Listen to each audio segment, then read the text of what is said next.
It's hot, y'all. It is hot out here. Whew. Got y'all sleeped and whatnot. Good morning and happy Sunday, everybody. Whew. It's hot.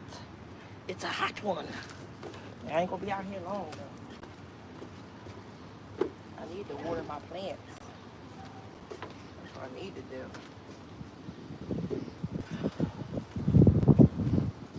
There's always something you can do. I tell you that much. Get your house in order. There's always something you can fix up, clean up.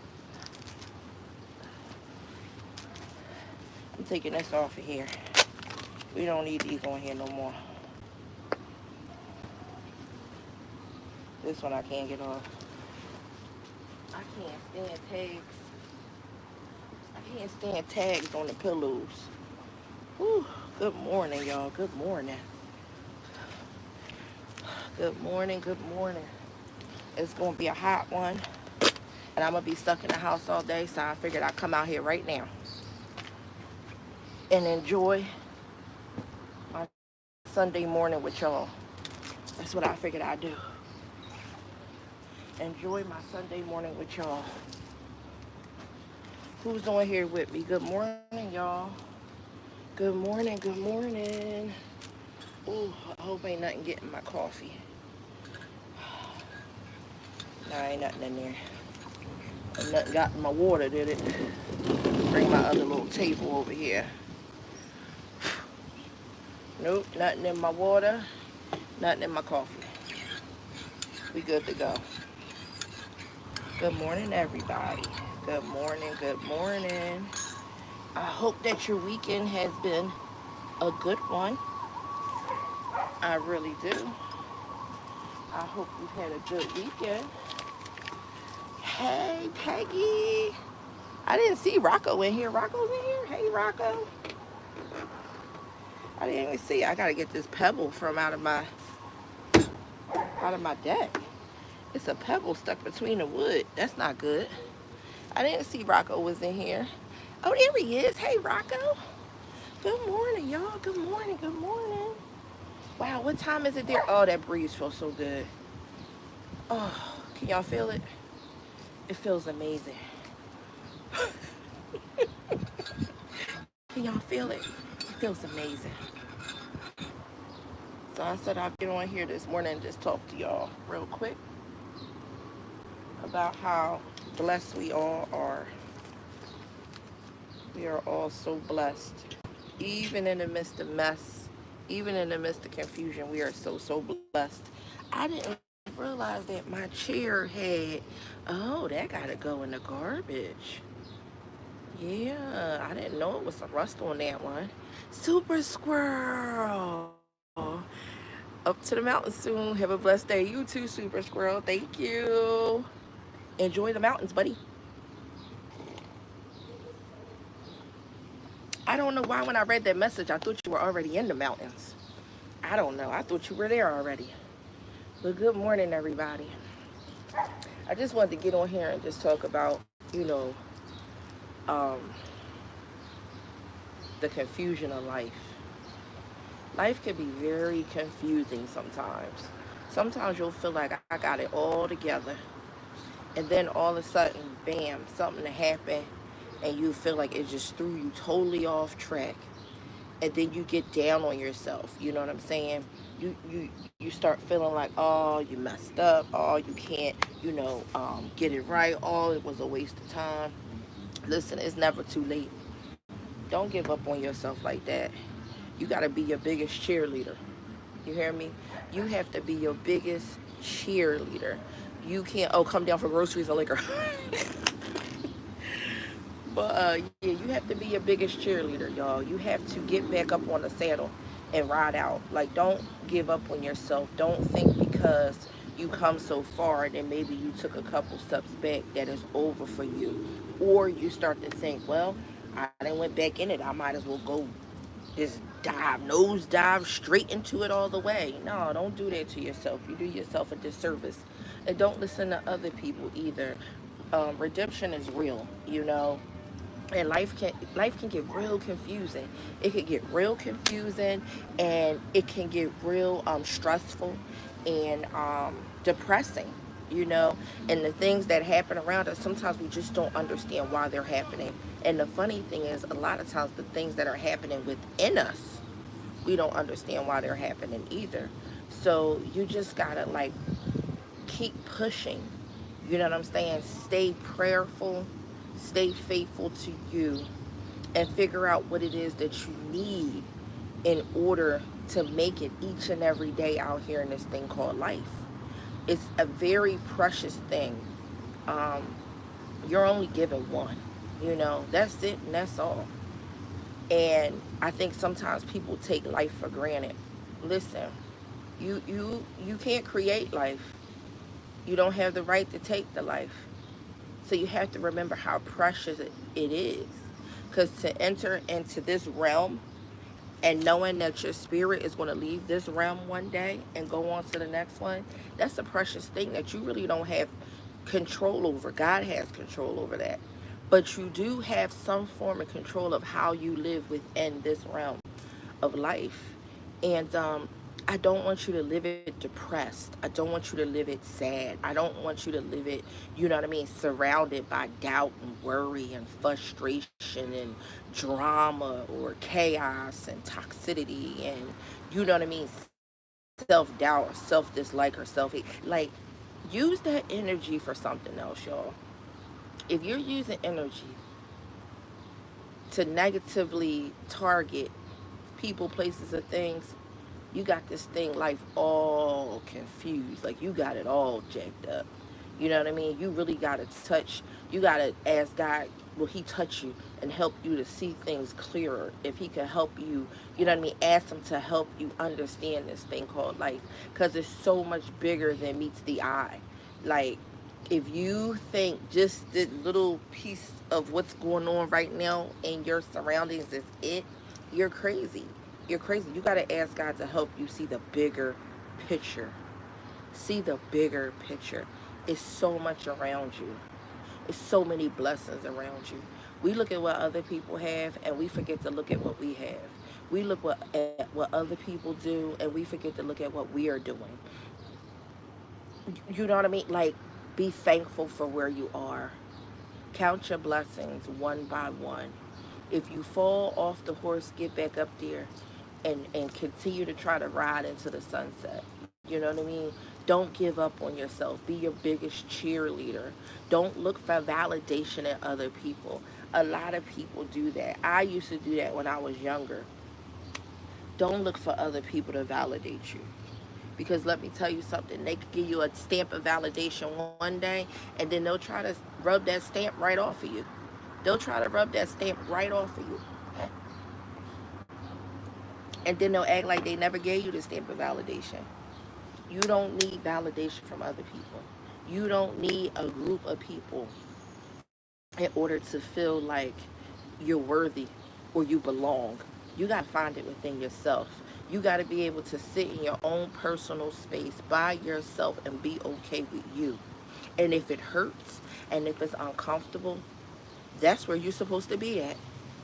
It's not, if it feels easy to sit in space by yourself when you first start out, and you're used to having people validate you, and you're used to people saying, yeah, you the bomb, you this, you that, you know, you did it. If you so used to people cheering for you, it's going to be hard for you to sit by yourself and cheer for yourself. That's the place where you need to be.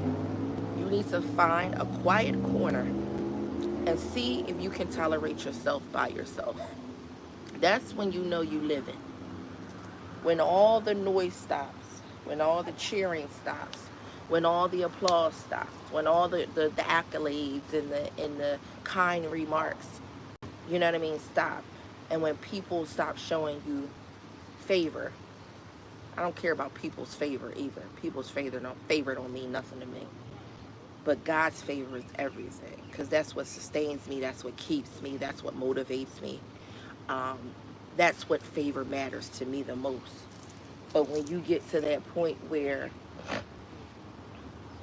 you could look at yourself and just say, wow, I'm really proud of you, that's when you made it. That's when you made it. When you could look around you and you could say, man, I may have made some mistakes, but thank God I'm still here to get it right. That's when you made it. You see what I'm saying? Not when everybody is cheering for you. Not when when the drinks is flowing and the money is flowing. Nah, nah, nah, nah, nah. When you can sit and look around and say to yourself, I made it. I may not be where some people may think I should be at whatever age you are, but you know for a fact that you made it because you know where you could have been because of the things that you were doing. One thing about us people, we'll be quick, quick. It's quick like that for us to do something bad. It could just say something bad, roll off your tongue real easy. You could do bad actions. It just comes to you easy.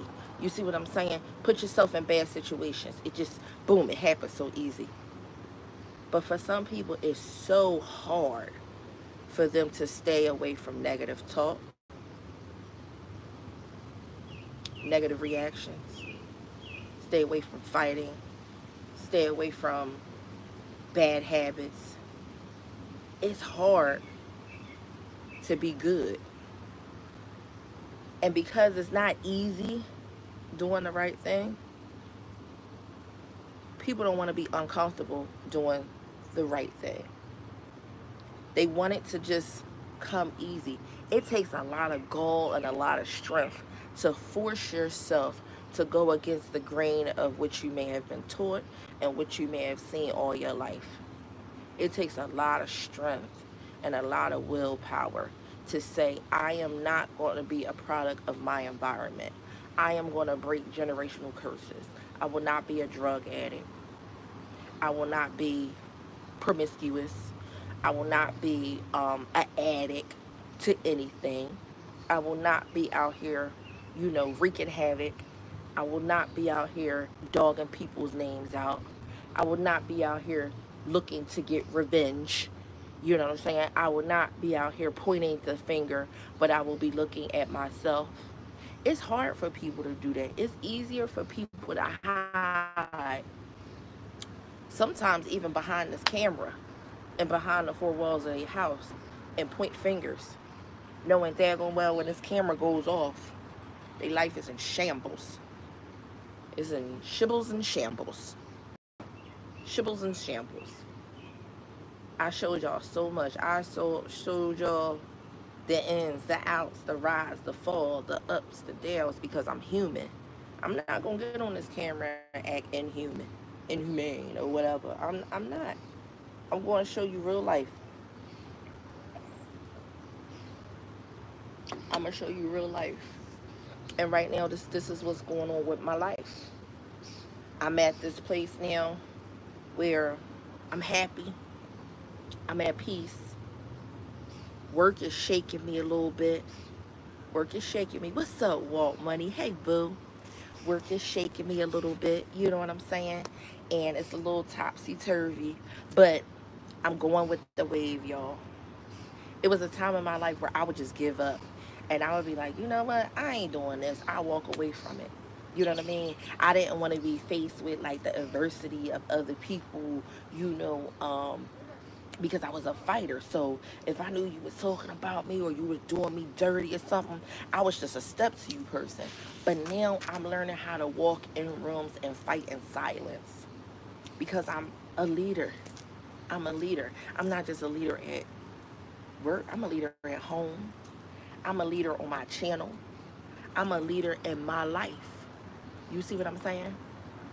And because I'm a leader in my life, I gotta hold myself to a certain standard. You know how they be like, people hold you to a standard? No, I gotta hold myself to a certain standard. Because to whom much is given, much is required. Sometimes I'm so exhausted, y'all, that I don't even feel like getting on here. Sometimes I get discouraged and I'm like, oh, it's only like 5 people gonna be in there. It's only like 3 people gonna be in there. You made a lot of changes, and I notice people like to be entertained. But the funny thing is, I was entertaining, but I wasn't living for me. I was living in my truth. And my truth was, I was doing a whole bunch of foolishness. That ain't me. I don't want to be that way. And it's funny because I used to always say in the beginning, as my channel grows, y'all gonna see me grow. As life goes on, I'm not gonna be the same. Things will change. I always remind myself, even a year from now, I'm in a different place than I was last year. To this day last year, I'm in a different place. My surroundings even look different.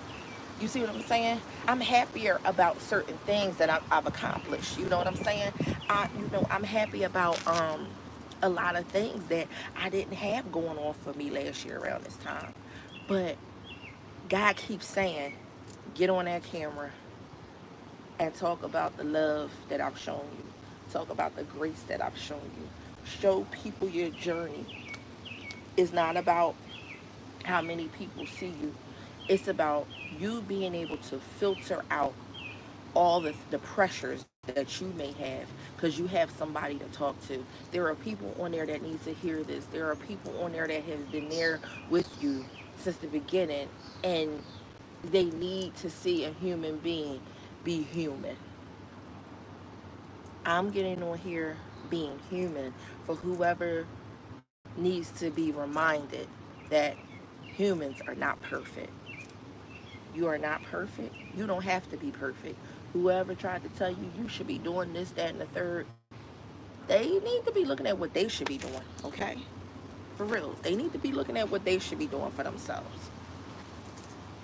Growth, growth is going to come, but it takes a lot to accept the fact that you got to grow. I knew I had to grow. All the cussing and fussing, you know, I was blessed and my life was flourishing, but I had capped out because I was I was so intertwined in, you know, foolish ways of thinking, you know, because I had got to the point where I wasn't going to be emotionally constipated for nobody. Because remember, emotional abuse is real. And I've experienced a lot of that before in my life. And I didn't know what it was. So for me to handle it, I just said whatever off the rip. Whatever came to my mind, I said it. You know what I'm saying? And that's how I was from a young age all the way up until adulthood. You know, and a lot of people couldn't figure out how I had accomplished so much being able to say all the things that I was saying that was off the hook. But I was being true to me at that point in my life. At that stage in my life where I was being true to me. And I wasn't emotionally constipated for anybody. And I still refuse to be emotionally constipated. But now I have a filter and I understand that the fight is different now. I'm about to be 45 years old, and I don't want acceptance from other people now. I want to be happy with me. I want to accept me. I want to wake up in the morning and be like, Samir, you did that. You pushed through. You persevered. You didn't take no crap. You see what I'm saying? But you didn't fight how you usually fought. You stood for what is right. And you understood that the weapons of your warfare are not carnal, but mighty through God to the pulling down of strongholds. This life had a stronghold on me. And the people of this world, we, listen, children of God, we're people in this world. We're not of it. Catch that later. We're in this world. We're not of it. You see what I'm saying? I was letting that get to me. I wanted to belong. And it felt good. It felt good. People want to see you. They want to hang around you because you a good time.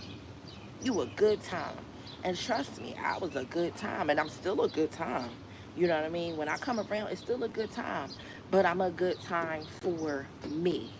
I'm not there to entertain. I'm not there to be, it was a word one of my good friends used to say. She used to be like, darn, I forget what it is. But basically, when a person comes around, you want them to come around so you know you're going to get some good laughs or something. It's kind of like you're using a person, you know what I'm saying, for your own entertainment purposes, you know. And that takes a lot of energy. And I used to be like, yeah, I got big channel energy, and I still do have big channel energy, because one day my channel will be big, but big in a way that God would have it to be big, not in a way where I gotta get on here and exhaust so much energy, so much energy to make people laugh and kiki and ha ha. No, I could just get on here and live my life in peace. Do you know the peace is sitting outside right now? I'm so proud of myself that I was able to get my deck done over, and I'm sitting outside and talking to y'all. I'm thankful I can go in my kitchen and I can cook something. Like, I'm proud of myself, y'all. I got this house when I was 23 years old. It's not a mansion, but it's mine. And sometimes I say, like, I want a bigger house and I want this and that. And then I just had to remind myself, how dare I not be thankful and continue to want when I need to just take care of what I have. And when God sees fit in His time, if it's His time, then He will move me to another level or into another space. But He said, take care of what I gave you. And I'm trying my best, Lord, to take care of what you gave me. Because some people would die to have a home. They would die to have, something to call their own. And I didn't realize, like, back then, where I worked, me and my friends that I had back then, we were buying houses in our 20s. God put me in a position where I worked for the welfare office at 23 years old. My kids were 3 years old. And I got around people that were buying houses at a young age. That's a blessing where I came from. Where I came from, that was not the norm. It's not a lot of people I know that could say they bought their house at 23 years old, especially in this day and time, because the economy is so bad. So I'm just thankful that I still, I have this place. It's mine. You know, um, time and money into it, and then I was able to take from it and put it back in it again and fix it up and do different things. And God has supplied me with the income, and He supplied me with the knowledge and the wherewithal and the skills to be able to make the money to sustain. Um, and just to give y'all like a quick update, like my neighbor house is right here next to mine. If y'all know my story, raise your hand about the neighbor. Well, I had got a alert on my phone that she was back in custody. And I'm just talking about the power of God, how God will move mountains and people out of your way. I'm just keeping it real. God will move mountains and people out of your way. I remember I was in the bed sick, and I had told y'all, people that watch me know this. I was in this bed sick, and she was banging on my door. And I was tired, and I was like, you know what? I could go out there and call the cops. They will come pick her right up because she's against the order that was set. But I said, I'm too tired. She's probably having an episode. I'm not going to do it. 2 days later, that was on a Thursday. On Saturday, I got an alert that she was in custody and that they had processed her at the main jail, the jail out in Westchester, where she was. So I don't know what she had got into. First of all, she's manic, she's schizophrenic, she's got audio visual hallucinations, like she's really bad off. But she's bad with it, like out of control bad with it. So again, I got the alert, because anytime you're like a victim of crime or somebody does something to violate you and there's orders against that person, they send you a message to let you know if they're in custody. So before she went in custody, they had put a sheriff's cell sign on her house, and they put it like it was on her house, and it looked like she had taken and threw it on the ground. So I was out there and I was looking, and I was like, you know what, Lord, I prayed and I prayed, and I said, I've been here since I was 23, Lord. I do not want to hit the move from my house just because it's a crazy schizophrenic psycho. Because remember, she vandalized my house. She busted my mailbox up, busted up some of my aluminum siding. Like, it was a crazy situation. Like, it could have ended really, really bad. The sheriff's sale happened on Friday the 21st. Um, I went, but I got outbidded. The house sold for 71K. 71K. The houses out here are worth about 150 to 160. Um, I was going, the highest I could go was 45, but I didn't know that she had money and stuff still left on the she had a lot of money left on the mortgage and stuff like that. Well, no, not really a lot because of what the house is worth. They sold it for 75K, you know. So I got outbidded, and I this happened while she was in custody. Let me tell y'all that too. It's funny how God works. 2 weeks before her house goes up for sheriff sale, she goes out, never comes back, get an alert, boom, she's in jail. So the house goes up for sheriff sale. We go to the auction. I get outbidded. These two white gentlemen got it. They're what do you call them? Developers or whatever. I don't know what you call them, but they flip houses. So I got a chance to really sit and talk to them. And I was like, hey, I'm the neighbor next door. I told them the situation. I told them what happened. I told them, you know, about her condition. And he was like, well, have you been in the house? And I said, listen, that was my neighbor's house. It was an older couple. Mr. Jimmy and Miss Eleanor owned that house. A sweet white couple. I used to call them my white grandparents, and they used to call my children their black grandchildren. Some people would get offended by that, but I'm not, because let me tell you something. Some days I was running late for work. Mr. Jimmy would get up and take Jeremiah and Mariah to school. Mr. Jimmy taught Jeremiah and Mariah how to plant flowers and stuff in his backyard. Okay, Mr. Jimmy and Miss Eleanor used to bake them cookies every Christmas, get them gifts for their birthday. You see what I'm saying? He taught them different things and gave them different experiences. You see what I'm saying? He would, when I went on vacation, Daffy, my cat right now, Old Man Jenkins been around that long. He would come and he would house sit and feed Daffy. He had a key to the house. He would come and feed Daffy, make sure his water was clean and everything. Miss Eleanor died first, and then Mr. Jimmy died a year ago. He had really bad Parkinson's, and he had moved to a one-level house because he kept falling. And then after that, they had to put him in a home, and he ended up like just losing all his faculties and stuff like that, his memory and everything and went. And then he just ended up going home, and they buried him on top of his wife. So ever since then, his daughter told me, she said, I'm going to try to sell the house to somebody, you know, suitable. And they sold it to her, but when they sold it to her, she was she was with somebody. She was married. She had a baby. And I didn't even know that she had mental health issues, but I did know she was kind of, you know, weird acting because she didn't say much. But in any case, I told them about the situation. I told them about her because they kept asking. They was like, you know, well, is anybody in there? And I'm like, listen, she got put into custody. She's coming back to that house. When she gets out, she's coming back. So prepare yourselves. And he was like, really? Well, you know, who is she, whatever. So I told him the whole story. So they're like, well, for the next 2 weeks, it'll be a lot of noise. He said, I'm just going to take her stuff out of there and put it in storage. He said, and I'm going to secure the house down. So, you know, whatever they doing, they securing the house down. They're going to go out here and cut down all the trees and all the rubbish and everything that's been growing. And it's going to be something else, because that lady will sit on that step when she come home, and she will sit there and sit there and sit there until, I don't know when.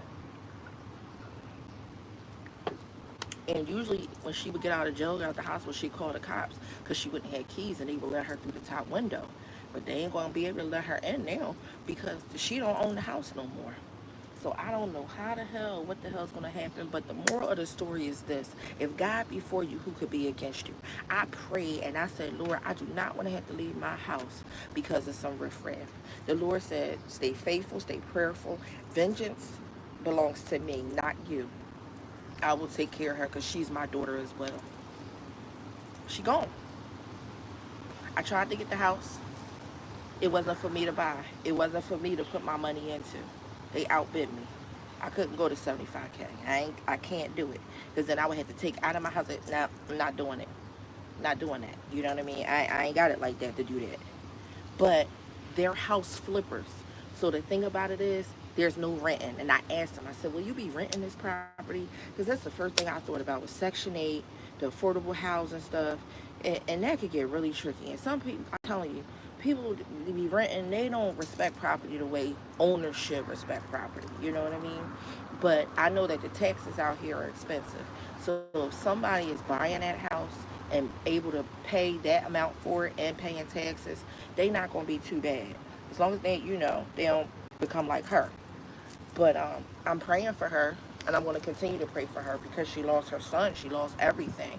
I remember she was in jail the first time they came and re-pulled her car. Now they done took her house. She ain't seen her son, and she's very, very skinny.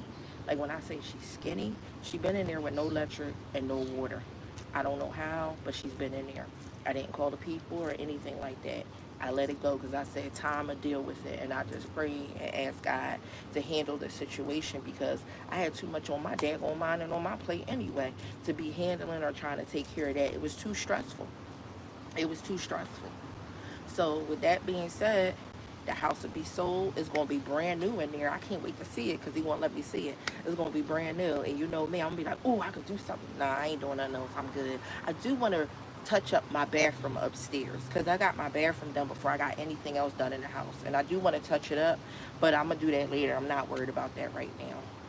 But the moral of the story, y'all, is if God be for you, who can be against you? I'm really, really learning how to let go and let God. And now I understand that he is actually teaching me things. He's actually teaching me. He's been teaching me all along. And I used to sit and think, oh God, why am I going through this? Oh God, why me? Why me? Why me? He was teaching me. He was trying to show me things. He was trying to get me further. He was trying to bless me. But he knew that if he gave it to me, I wouldn't be a good steward over it. So I had to go through things. I had to go through trials. I had to go through tribulations.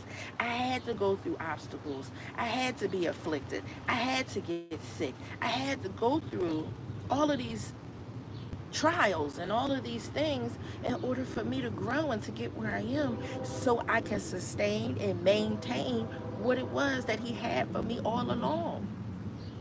I wouldn't have been able to do it if I didn't have the knowledge, the skills, the wherewithal, you know what I'm saying? The perception that I have now and being receptive the way I am now, you know what I'm saying? And able to not be argumentative, you know what I mean? I'm good at walking away from things now. I will walk away from something. I will cut the conversation. I will cut the relationship. I will apologize if I'm wrong. I will speak my piece.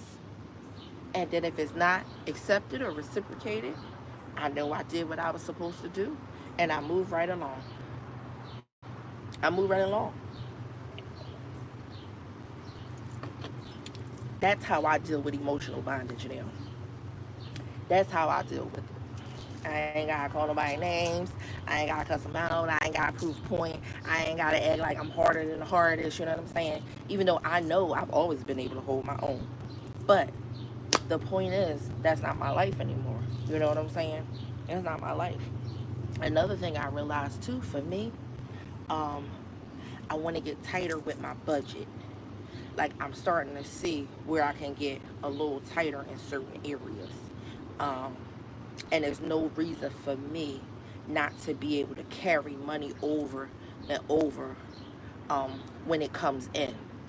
So those are the things that I'm working on because I truly believe that if I get to that point, God gonna bring more my way. He's gonna bring more my way. But I gotta be able to make a lot out of a little. You know what I'm saying? Because I remember one time back in the day when I first bought my house, I was like, I could just make $800 every 2 weeks. $800 every 2 weeks now. You can't live off of that. But back when I was 23, that was cool. $800 every 2 weeks. Doing it. Not now. Shoot. Not at all. Okay? So it's coming along, y'all. It's coming along. I've been taking my Concerta for my ADHD. I only take it when it's time for me to go to work. But I'm noticing that it makes me very so I don't know about that. I don't know if I like the hypeness of it, and then I can't tell if the fast pace is just in my head or if I'm actually talking fast, moving fast. Like I can't decipher the two. You see what I'm saying? Sometimes I have to go back, like even on my lives, I have to go back and watch them on the days that I take Concerta. Like today, there's no Concerta. I don't take it on the weekends. You see what I'm saying? Not all food and all expenses are up. Yeah, exactly, Peggy. So the Concerta has been coming along. It helps me at work. I'm noticing I don't want to increase the dosage though, but I do know that like I'm like a little scattered again. But I think that's just because I gotta find my center. Like I gotta get back in my center because a few things threw me off that was unexpected. And I used to just walk away from adversity or walk away from, people, places, and things that weren't for me. But when you a supervisor, you can't. You gotta go to work regardless of what people think about you or how they feel about you. And you can't say things that you would like to say. So that is hard for me. That is hard for me. Am I doing it? Absolutely. But when I come home, sometimes things play in my head over and over and over again.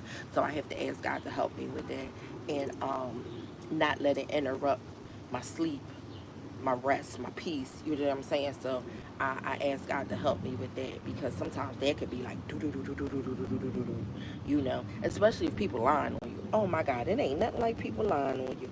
You be like, where in the world did they pull that? What hole did they pull? What dark hole did they pull that from?